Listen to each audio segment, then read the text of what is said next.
are required to, quote, knead their fecal matter, knead it like a pizza until it was thin enough to mix with a liquid bacterial killer to stabilize the leavings, so then they could be taken back to Earth's surface and be studied and evaluated.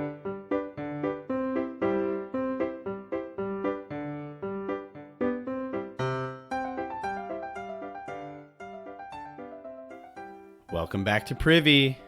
Privy is a podcast about bathrooms recorded right here in my bathroom. I hope y'all are doing well this week. It's been particularly warm up here in the Pacific Northwest. Usually Oregon is rainy and blustery, and I mean it's a little bit today, but it was hot. There was a moment this week where it's 80 plus degrees, and you're sitting there wondering, like, if this is April, what is July and August going to have in store for my, as a person who is not built for temperatures over 80, it got spooky for a second, but here we are. It's cooling off, which I love. And man, it's getting busy. Kids are back in school. It's been good. I know I've shared before, but I work at a high school, and so it's just been nice to have kids back in person and get to actually work in that way. It's better by far. But yeah, if you don't know, like I said, this is a podcast about bathrooms. That's enough about me talking about what I got going on. Also, at the point of recording this, the new Pokemon Snap is out. It's pretty wild because I haven't played it, but my lovely wife and children have, and so I've gotten to watch them, and so I'll get to play it eventually, but I'm excited to see that. It's fun to see. There's a lot of like nostalgia burst with the old Pokemon Snap being rolling around and playing that on the N64, and now seeing this one and all the updates. I'm excited about what I see. So yeah, Pokemon Snap watch. Also, Pokemon Go is a mess. But here we are. So that's the update. That's the Pokemon watch. I give you that every now and then. But we're not here to talk about Pokemon. That's not what we're doing here. There's other podcasts for that. We are here to talk about bathrooms. And as I've talked and said many times, when we start to talk about and think about bathrooms, there's a lot that we take for granted. And bathrooms and this place where we get to go and we get to sit, and if we have to poop, we can poop easily there. And here in the US of A, there's usually toilet paper at every bathroom. It's just we have a lot to be thankful for, but we have light at the flick of a switch. I can pay for stuff on my phone. The sun rises and sets each day, like literal clockwork. But one thing that we don't think about, and we definitely take for granted, much like bathrooms, but I think we take it even more for granted, is gravity. Gravity is calculated to be a force of 9.81 meters per second squared. And so Newton, Sir Isaac Newton, he was a sir because he was a sir. His name was Isaac, and his last name was Newton because he loved fig Newtons. He got conked on the head by an apple traveling at that 9.81 meters per second squared force downward. And so today on Privy, we are going to talk about the beauty of gravity as it relates to what we do in the bathroom. We don't always think about gravity. It's here. It's underneath us. Maybe that's not right. It's pulling us down. It's keeping us here. But as we are going to discuss, gravity plays a particularly important role in bathrooming.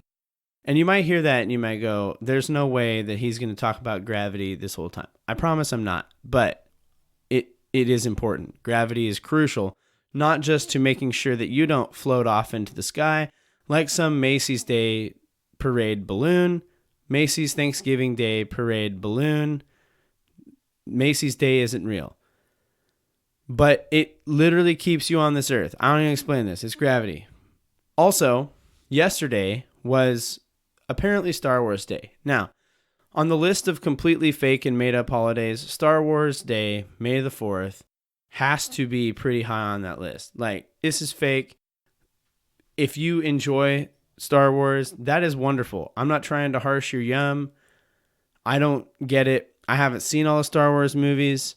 I probably will. Who knows? I've got mixed reviews of people telling me I should and should not. But one thing that Star Wars, to my knowledge, as a person who has passively interacted with it, never really covers is, what is it like to go to the bathroom in space? Like, you got Luke Skywalker and he's running around in the stars. It never really shows him doing any bathroom stuff, like, to my knowledge. I might be wrong. What is it like to go to the bathroom in space? In space, in case, let me key in here, there is no gravity. And no gravity changes things. It changes the dynamic that we're going to be playing with when we're talking about bathrooming. So, this week on Privy, we're going where probably plenty of podcasts have gone before, and we're going to talk about space. And we're going to specifically talk about bathrooms and doing bathroom in space. Humans, that's us. If you're hearing this, there's a pretty good chance that you are a human. Grounded on planet Earth, have the assistance of gravity to help pull their deposits away from their body. Now, you might not think about this, but next time that you are dropping a 2, just think about that moment between when it leaves connection to your frame and that plop. That is all thanks to gravity. Yay, gravity is good. And so we as humans, we have the assistance of gravity as it helps pull our fluids and our solids away from us. It's a good thing. But if you are not on Earth, if you're a spaceman like Luke Skywalker, you're going to have some difficulties. So you're going to have to reckon with some things. And what's wild is in looking at, so I'm here in America, the United States of America. So I will be referencing NASA primarily because, yeah, more on that in a bit. But when we start looking at what NASA has done and how NASA has handled going to the bathroom, at first, this is the wild part. Like, all of the scientists and all of the people who are doing planning stuff for NASA, presumably they all go to the bathroom. Yet, at the beginning of this whole endeavor, it doesn't really seem to have been considered. It was kind of like, well, that is a good point. What if somebody has to go to the bathroom? Guess we'll see. Something you do every day. Almost, it seems, as you look at how NASA handles and has handled pooping and peeing in space, almost seems like an afterthought. It seems like they went, that would have been good to plan for, but we're going to roll with it. Alan Shepard was an American spaceman who helped pilot the Mercury 7 into space. And he is reported to have never even made it off the launch pad before he had bathroom concerns. Mr. Shepard and his fellow astronauts are sitting on the launch pad in the rocket, and Shepard calls out and he says, "Y'all, I gotta pee." And NASA's like, "Yeah, I bet you do." And I imagine there's this moment where it's like, so what are y'all going to do about it? Like, I'm in a rocket getting ready to shoot into the atmosphere, and my base human need of peeing is maybe a barrier. And so NASA's go-to, this is their solution. Just go. Just pee your pants. And NASA's, yeah, just go pee. So Mr. Shepard, not of his own willingness, there should have been a plan. That's all I'm going to say. But he pees himself in his spacesuit, in his seat, in this rocket, and it's reported to have completely dried before they actually launch. They're sitting there so long waiting for this thing to shoot into space that he has enough time to not only pee, but sit in the pee and have it be dry by the time the actual launch happened. That's bananas. That's too long. Like, if you work out and you got a sweaty shirt, that thing's still wet by the end of the day. So we're talking hours and hours here. But on its first run, NASA's answer to pee, not even in space, still on planet Earth. NASA's solution is just pee your pants. Like, it's okay.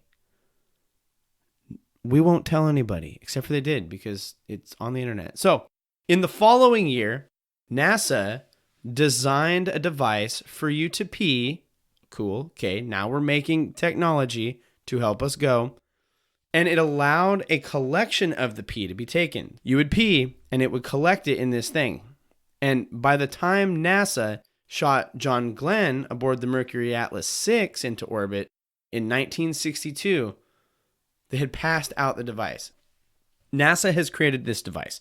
For posterity's sake, I am going to try to best describe this device on an audio medium, and there will be a picture on the Privycast socials and stuff for you to reference later. It is a long rubber bag that looks distinctly like a male condom. And this is applied to the genitalia of male astronauts.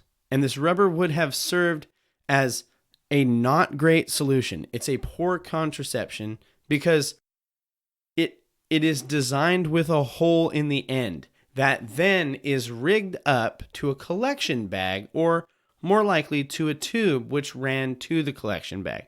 What you got is like a big, long water balloon that they would hook to themselves, and the solution is just pee. And then it would go through the tube and into this collection bag. Here's the deal. Tubes need one or two things to move liquid through them. Tube science. One is gravity. Now, as we've already discussed, if you're orbiting the sweet little planet Earth, you don't have a lot of gravity to work with. So this means that you need to run to option 2, which is, of course, pressure or force, to push the wee through the tube and into the bag. So with no gravity, you're needing to apply force. And that force is produced by your own pee power and ability to push urine out of your pee hole faster than slower. But as you're trying to apply enough force to get the pee to move smoothly and well through the tube and into the bag, if you applied too much, the bag would leak. It would do the whole and it would pull away, and now you have a brand new problem that nobody wants to deal with. You spill, and you're right back to where Mr. Shepard was a year prior or multiple years prior. Pee in your spacesuit. Not ideal. I'm not an astronaut. I never will be an astronaut. I'm not going to space. Sorry, Elon Musk. I'm not going to space. But I imagine if I did, the last thing that I'm going to want to have to interact with is pee inside of my spaceman suit. Also, why do the people on Star Wars not wear spaceman suits? Anyway, I digress. Happy May 4th, everyone. And so far, we've talked about pee. I will acknowledge that. What about poop? Because you're hearing this and you go, well, I mean, I could probably just go into a Mountain Dew bottle or something if I was in space. And I will also note here in a little bit, but this is all being designed for men. There is no conversation about a woman going to space at this point. It's not on the table. But they start to make plans for, well, what do we do about poop? It's different. And I will also note that up until now, these flights and these tests that NASA's been doing, they haven't been that long of time in space. Day, maybe a couple days. So it's, you could get by. But Project Gemini was a NASA space program to test crewed orbital flight, which means they're testing to see if they can send a piece of machinery into outer space that would orbit the Earth and have a crew of human astronauts on board. Crewed space orbital flight. Gemini is a stepping stone to getting to the moon, and a number of these flights were manned, and they had to test if people could be in space longer than 8 days. And they had to show this using science, because they're NASA, that you could do it in order to then be able to say, I think we can make it to the moon. But if you're out in space for 8 days, you're going to have to poop. You are going to have to poop. 100% guaranteed. Like, you can't get around that. They have now designed a separate device, and this is probably towards the tail end of the 1960s, for making brown. And what this is a bag that you would tape to your butt. So you have a bag, you tape the bag to your backside, and it's essentially a diaper that doesn't close on the front with a collection bag behind it. Now, come with me on this journey. When I was growing up, I had this doggy pooper scooper. And it was one of these where you could like loop the bag around this like long stick. And what it would do is you could just slide the wand around and all of the poop would go directly in the bag. So you didn't have to like, there was no like transfer. That is the system that I imagine is happening, except for instead of a circular cylinder thing on the end of a long stick, it's just the human butt and the poop is just going straight into the bag. It's a diaper with a sack on the backside of it. But to use this, again, you essentially have pressure to push it in the bag because gravity ain't gonna be doing it for you. And sometimes the tape would come off. You would go to like, and the tape would separate from the human body. And if you've ever tried to tape anything to yourself, I hope it was like that medical tape, but then that stuff is like a bear to get off. And so like, if it comes off, that poopy is going to be floating around. And there's a report at one point of a spaceman having a diaper malfunction. And that's not the worst of it. Once the leavings were in the bag, so people of renown are required to, quote, knead their fecal matter. Knead it like a pizza until it was thin enough to mix with a liquid bacterial killer to stabilize the leavings, so then they could be taken back to Earth's surface and be studied and evaluated. So here's the deal. You know, you've got spaceman lasagna, you eat it for dinner the night before. The next day, you use the butt contraption and you poop into the thing. Now, you have the astute pleasure of taking your bag and like playing with it to make it thinner. No. Just no. All in the name of science.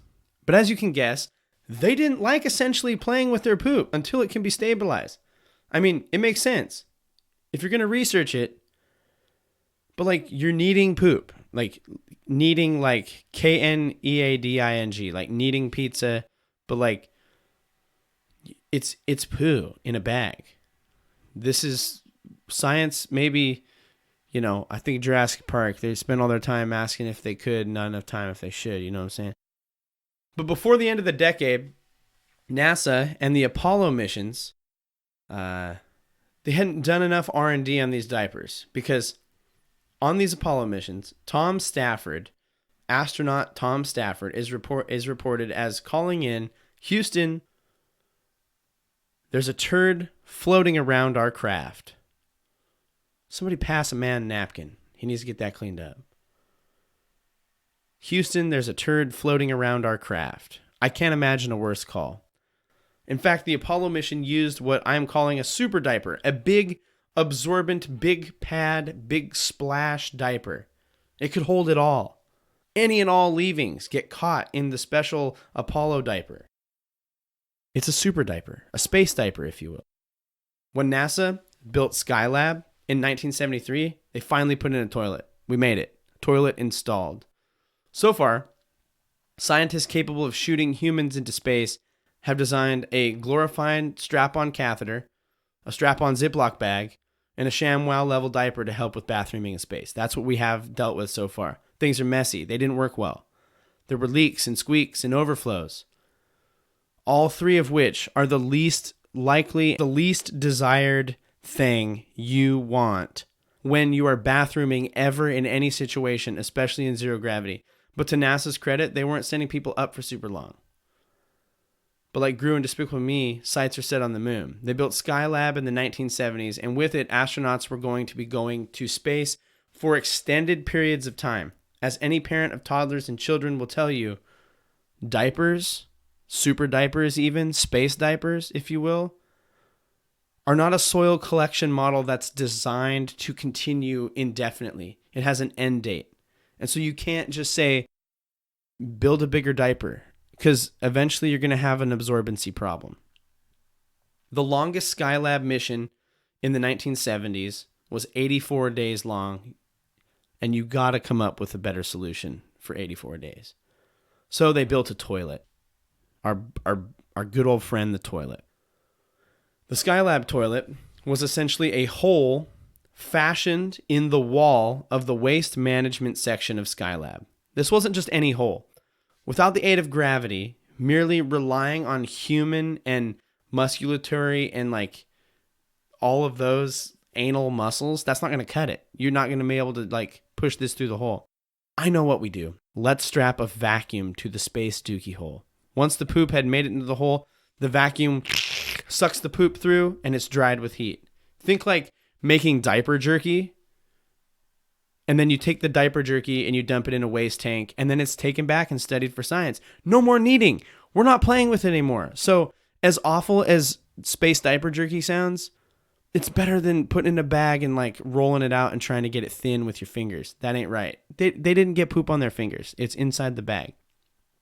Yeah, I don't know what the equivalent is. They ain't no equivalent. I wonder if the astronauts were told the bathroom system before they shot in the sky. Like, I hope when they went out recruiting people and they're like, hey, we want to make you an astro traveler, I hope they were upfront about the bathroom situation. But you know what else you're going to need if you're in space for more than a week? You're going to need a shower. Skylab built a pop-up shower system centered in the station where you would stand and then you would raise this like ring thing that looks like one of those like kids play tubes that they crawl through, and it connects from the floor to the ceiling and it locks in place. And then all of the water is contained in that tube connected from top to bottom. And it doesn't really take up space because then it goes down into the floor and it's good. It's a pretty good idea. To me, the R&D on that shower, they should have split their time and had a little more R&D on the toilet situation. That's my opinion as a person who is a little more focused than maybe others on bathrooms on his day-to-day life. As NASA continued to blaze the way in the skies, they looked around and realized, by God, we've been sending only people with male equipment into space. What if we have to send a lady folk? What are we going to do? Well, when the space shuttle program arrived, NASA had a number of new challenges. Longer wait times for launch, the need to improve the current waste management system. And there's ladies in space now. Women, you're going to space. It's exciting. One of those updates was they took like, they updated the diaper for women, but it's also for men. Like, why not? Or they took Space Diaper 1.0 and they made Space Diaper 2.0, and it could hold almost 4 cups of urine. That's a 32-ounce hydro flask or Nalgene, whichever person you are. 32 ounces of pee. That's a lot. That's a lot. Like, yeah, they've leveled up the absorbency game. And these will allow, and like, can we get that technology on like chamois for cars? That's all I'm saying. Anyway, but these allow women to pee during longer launch sequences, and men. Like, what are we doing? It's fine. They also got a toilet upgrade, now called the Waste Collection System. The toilet has a number of new handles and straps. And need I say, stirrups. To strap yourself into, to keep yourself from floating off and away while pushing the logo. They had a lot of updates that they needed to do, and it's exciting, but they had to, like, all these straps and things. It's one of those things where like I imagine you like sit down and like those comic books where the guy like farts and he takes off up into the sky, but like you got to strap yourself in to keep yourself from blasting off. That is what I imagine when they say, hey, we put straps on the toilet to like strap yourself in. That has to be some of the fear they had. The opening on this toilet was less than 4 inches in diameter. Now, if you hear that and you go, well, I don't know. That seems fine. Like a standard toilet, the one I'm sitting on is between 1 foot and 16 inches. We're talking like 1/4 to 1/3 the hole. This is not enough. This is smaller than a cereal bowl, most likely. Unreal. Drastically smaller basket to make the shot into. NASA reports that in order to help their testing, they installed a camera. Sweet Lord, help us all. A camera that would, quote, peer up at the users, and this is unquote, and this is where I put my word in, bungholio, and allow them to adjust their aim in real time. So NASA has installed what is essentially like those rear parking cameras for your SUV, except for it's below deck in the toilet, and the camera is aimed directly up at your sphincter. As you try to like position your hole for maximum aim and splash power. If you wiped, the paper went into a separate receptacle from the brown. You're not including it with it. So they're improvements, but as you can see, there's still more room for improvements. It still had all the suction and vacuuming and drying capabilities that those astronauts had come to know and love. We didn't get rid of the suction power. Hooray, or maybe not. Over time, NASA continued research and development. And now the hole is about the size of a dinner plate. That's good. Because you don't want to have to do that much aiming when you don't have gravity helping you out. The excrement is still stored, but now it's stored below deck in a containment area. Astronauts report that when the tank gets full, you glove up and you squash it down. A lesson, by the way, that I would love any person to take to heart. When you see a trash that's kind of topped off, squash it down. I imagine they draw straws for that job. The waste eventually gets sent out on a cargo ship, and they report eventually it burns up as it hurtles toward Earth. You're a shooting star. That is what you are. A piece of poo. Burning as you shoot. No, they shoot their poo into outer space, and it burns up on its way back to Earth. What a world. For urine, a perhaps even more dark tale has ensued. They have a separate container for taking the pee. This gets stored and filtered. Oh no. And is reused as the astronauts' drinking water. I'm sorry, but that is a barrier for entry for me. I don't care how good the filter is. You know where that came from. And you're going to be left knowing it didn't just come from you. Like, you have fellow astronauts. Is this Becky's wee? Oh man, I saw him drink like a 24-ounce thing yesterday. I bet I'm going to get up on that right now. That ain't right. It's claimed that the astronauts have been quoted as saying, today's coffee is tomorrow's coffee. That's too far. Coffee does some weird stuff to your wee. So like, why did you have to pick coffee? No. Today's coffee should never be tomorrow's coffee. Unless you're reheating it because it just sat in the thing, which I do all the time. I am who I am. If you go out of the space station on a spacewalk, you wear an even more leveled up version of Super Diaper. Super Diaper version 2.5. So that's cool. And Russia sent up an even better version of a space toilet. In 2008, Russia shot a better version of space toilet, which now can differentiate between liquid and solid deposits. It begs the questions, though. What does it do with diarrhea? Like, that's my question for science and NASA and Russia NASA. I don't know what it's called. Russia NASA. What do you do with diarrhea? What is the new fancy toilet that can, like, tell the difference? What does it do with liquid poo? In 2017, NASA reached outside itself and issued a challenge to the scientific and engineering community. Design a device wherein astronauts who may be outside the station for possibly days at a time could use the bathroom from the spacesuit. Targets now set on exploring and living possibly one day. Leon, shout out, to the surface of Mars. The bounty for designing this was a mere... I know his name is not Leon. I understand. It's a joke. Elon Musk. The bounty for designing this contraption that would allow you to go longer, $15,000. NASA has big money. Like, they have a lot of money. 15 grand is chump change. Like, up the ante, NASA. Come on. Especially considering the last bathroom upgrade that NASA did for the International Space Station cost $23 million. 15,000? Like, it's a sweet deal, but like, come on.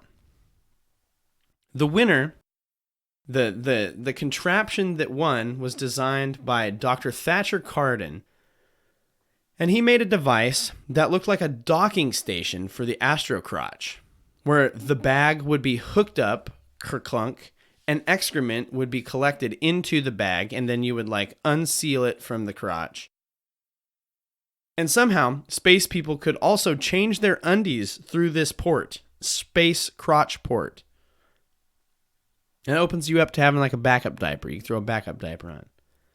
He also claims that you would be able to do naval surgeries through the belly button, through these ports. Endless possibilities with the fun crotch ports. For the most part, though, the answer to how astronauts go to the bathroom in space is they strap a diaper on, or they go into a very expensive vacuum. And most of what they have was kept for research, or God knows what else, drinking tomorrow. I've never been in space. I've never been in zero gravity. I don't have an anecdote for this. I could lie, but that's not who I am. But I do have an experiment. As they're designing these spacesuits and they're figuring out how to go in a spacesuit, I would posit if you could expel it at a great enough force, could you use the expulsion if you got trapped outside the station?